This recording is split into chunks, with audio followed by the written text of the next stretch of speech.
Welcome to the Quick Train Modeler video training series. This module will show you how to generate surface models, such as digital elevation models and digital surface models from LAS data. If you've already imported the LAS data to point cloud format within Qt Modeler, you can convert it to a surface under the Edit menu, Convert Model. From the Model Format drop-down, you'll want to select the QTT gridded surface. We'll get into what the Allow Rotated Grid and Grid Sampling options mean in a few minutes. Click the Convert button, and once Qt Modeler is finished processing, you'll notice that you now have a model stored within the QTT surface model format. To generate a surface model directly from an LAS file, click on the Import Model Data button. Under the input format, ensure that LAS is selected, and under the model format, choose the QTT gridded surface. Click on the Import button. Select the LAS file you wish to load, and click Open. This launches the LAS import window. We'll discuss a few of the options in the LAS import window briefly, and then we'll go into detail on some of the other ones later on. For starters, I'm going to leave the processing option set to process individually, because I'm only working with one tile at this time. Under my gridded options, you're going to see there's a grid sampling setting. Think of the grid sampling as the resolution of your dataset. It's nice if you know the post spacing of your LiDAR dataset.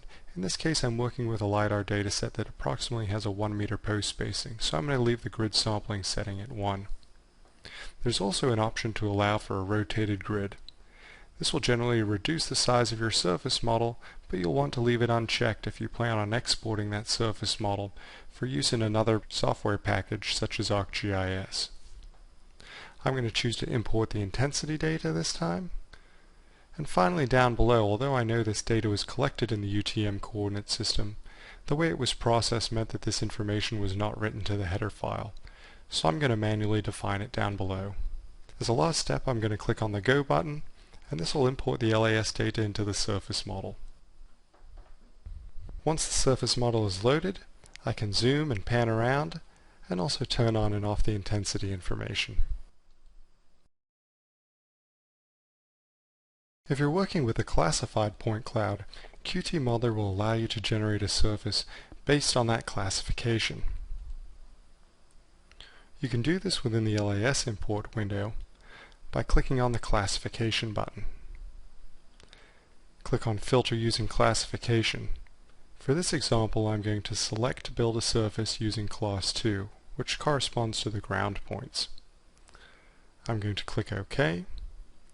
I'm going to uncheck the import intensity, and finally I'm just going to manually specify my coordinate system again.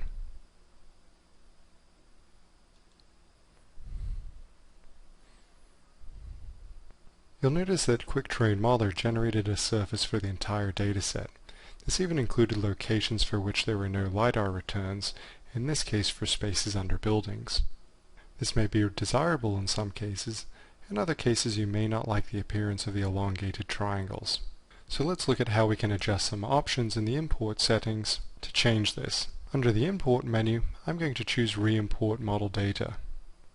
This time I'm going to click on the gridding options. And I'm going to set the max distance to real point to a relatively low value of 3 meters. And I'm going to click OK.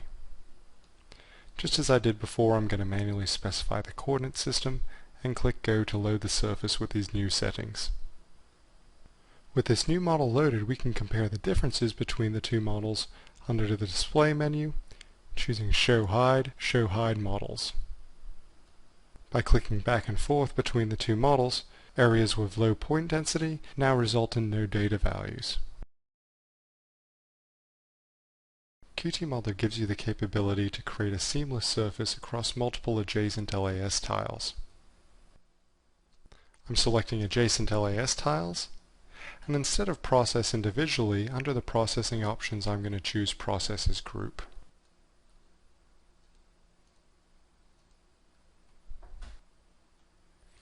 By processing these tiles as a group, we now have a seamless DEM or digital elevation model that doesn't have any noticeable gaps between the two tiles. Within Qt Modeler, we can subtract models from one another. When we combine this with the classification import functionality, it provides us a way to generate normalized digital surface models, or NDSM. Let's take a quick look at how this is done. We're going to import an LAS file again, in this case choosing to import only those ground points.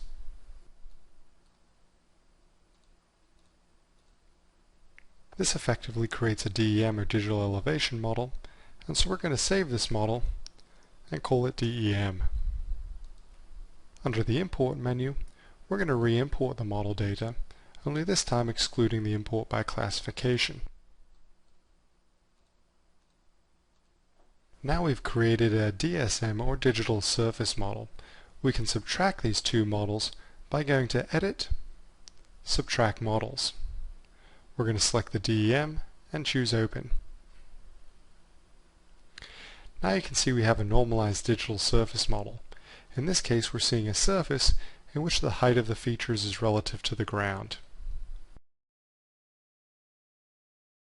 It's important to note that within Qt Modeler you can display point cloud models and surface models within the same viewer.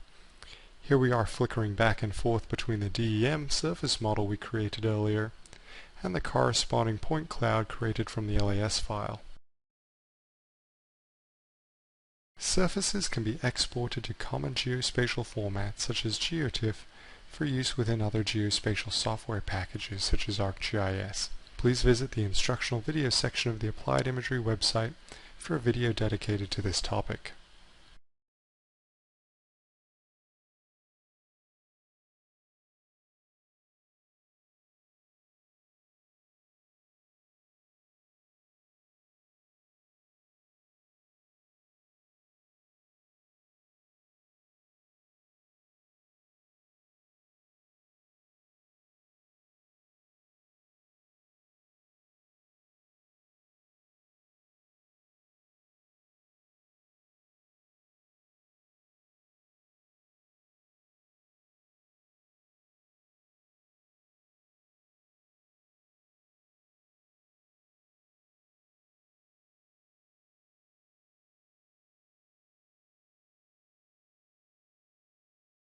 We hope you enjoyed this video. Please visit the Applied Imagery website for additional Qt Modeler training videos.